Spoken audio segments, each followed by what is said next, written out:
soutien de Benyamin Netanyahu à un État, à l'indépendance des Kurdes. On en parle avec vous, Emmanuel Navon. Bonsoir, vous êtes professeur de relations internationales à l'université de Tel Aviv. D'abord, en soi, finalement, une indépendance pour les Kurdes, ce serait une récompense naturelle quand on voit leur mobilisation face à Daesh?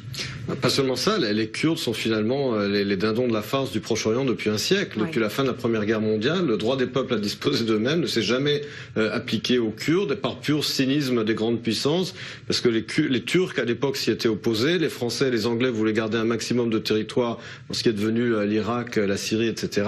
Donc ils sont tombés victimes finalement de ce pouvoir des grandes puissances et ils n'ont jamais joui de leur indépendance.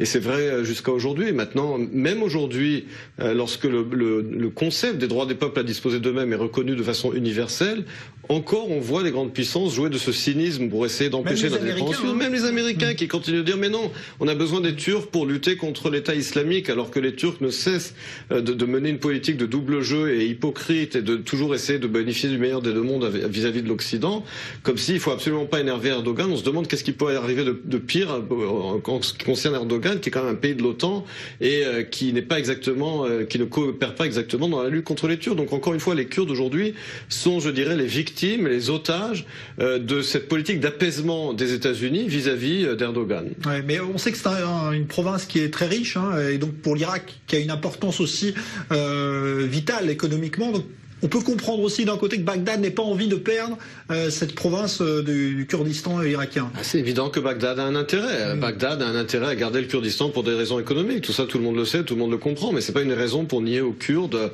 leur droit à l'indépendance. Encore une fois, cette indépendance, elle gêne effectivement les Turcs qui ne veulent pas en entendre parler parce qu'ils ont peur que ça puisse se répandre chez eux. Mais le fait que Bagdad ait des intérêts économiques, tout ça, on le sait, ça n'empêche pas qu'ils ont droit à leur indépendance de la même manière que lorsque les Écossais veulent voter pour leur indépendance du Royaume-Uni, c'est également pour des raisons économiques. Les Britanniques n'en veulent pas.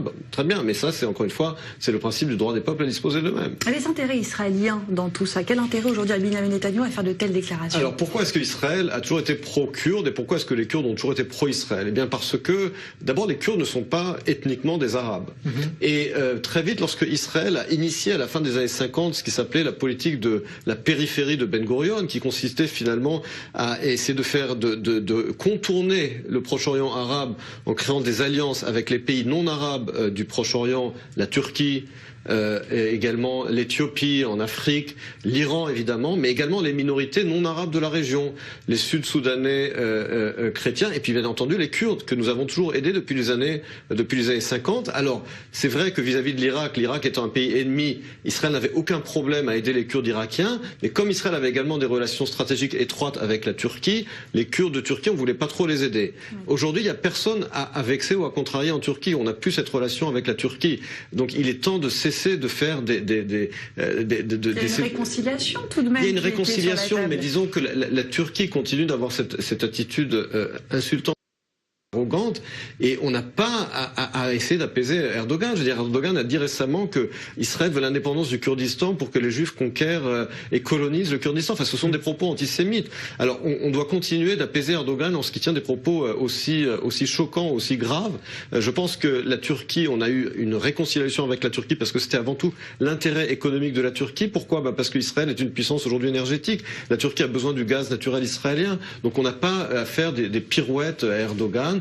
Et je pense qu'il est temps pour Israël et pour les États-Unis, Israël l'a fait, Netanyahu a eu raison de le dire, qu'il faut soutenir l'indépendance du Kurdistan, pas seulement en Irak du Nord, mais s'il le veut également en Turquie, et cesser de sans arrêt faire des pirouettes à Erdogan. Alors le problème de la minorité kurde, et c'est pour ça peut-être qu'elle n'a jamais eu d'État, c'est qu'elle est disséminée sur plusieurs pays à la fois.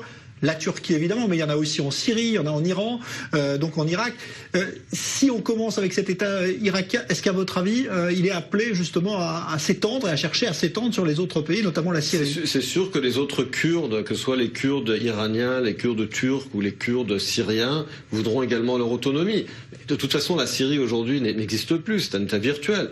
L'Irak également. Alors les deux pays qui, eux, ne voudront pas entendre parler d'une telle chose, c'est évidemment l'Iran et la Turquie, qui, eux, sont encore des pays qui qui existent, ce ne sont pas des pays virtuels, mais la Syrie et l'Irak n'existent plus. Ce sont des pays virtuels, ils existent sur le papier, sur la carte.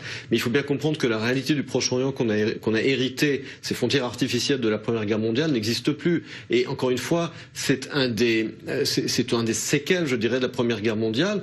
Pas seulement que ces frontières sont artificielles, mais que les Kurdes ont été victimes véritablement d'une politique de 2 poids 2 mesures où tous les peuples, on a reconnu à tous les peuples le droit d'indépendance et le droit à disposer d'eux-mêmes, dont le peuple juif, d'où la déclaration Balfour et les accords de Saint-Rémy, mais pas pour le cas des Kurdes.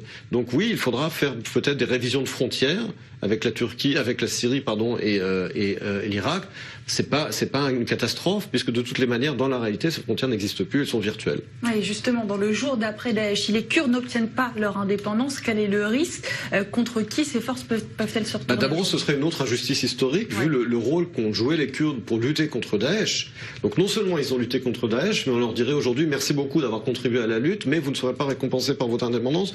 Pourquoi? Parce que M. Erdogan n'en veut pas, alors qu'Erdogan n'a pas été très utile dans la lutte contre Daesh non plus. Ça lui a pris beaucoup de temps. Donc je pense que ce serait véritablement une injustice historique et une erreur morale de la part des États-Unis de dire aux Kurdes merci beaucoup d'avoir contribué à la lutte contre Daesh, mais ne pensez pas à obtenir un État en contrepartie. Merci beaucoup Emmanuel Navon pour cette